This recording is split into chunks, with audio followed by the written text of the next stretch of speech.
गढ़वा के महुलिया गांव की यह घटना सिर्फ एक सड़क हादसा नहीं, बल्कि यह हमारे सिस्टम, हमारी संवेदनशीलता और हमारी व्यवस्था पर एक बड़ा सवाल है। दो युवा जो कुछ देर पहले तक अपने सपनों के साथ जिंदगी की राह पर आगे बढ़ रहे थे, एक ट्रैक्टर दुर्घटना में हमेशा के लिए खामोश हो गए। उनके साथ सिर्फ दो जिंदगियां नहीं गई, बल्कि दो परिवारों की उम्मीदें, दो घरों के चिराग और एक गांव की खुशियां भी बुझ गई। लेकिन कहानी यहीं खत्म नहीं होती। जब दर्द असहनीय हो जाता है तो वह आक्रोश में बदलता है।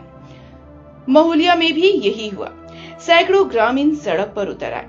उनकी मांगें बड़ी नहीं थीं, बस न्याय, मुआवजा और सहारा।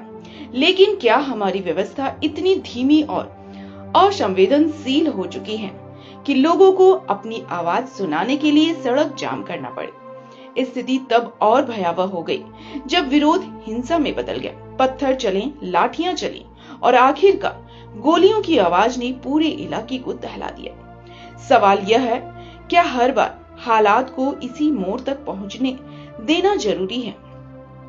एक तरफ गुस्से में उबलती भीड़, दूसरी तरफ हालात संभालती पुलिस, और बीच में कहीं खो गया वो मूल मुद्दा, दो युवाओं की मौत और उनके परिवारों का दर्द।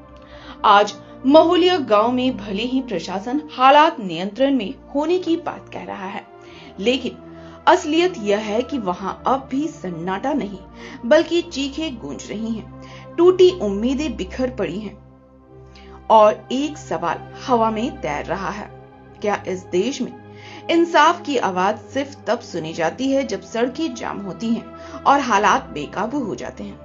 यह घटना हमें सिर्फ दुखी नहीं करती, बल्कि हमें झकझोरती है कि आखिर कब तक हादसे, फिर विरोध, फिर हिंसा, यही चक्र चलता रहेगा।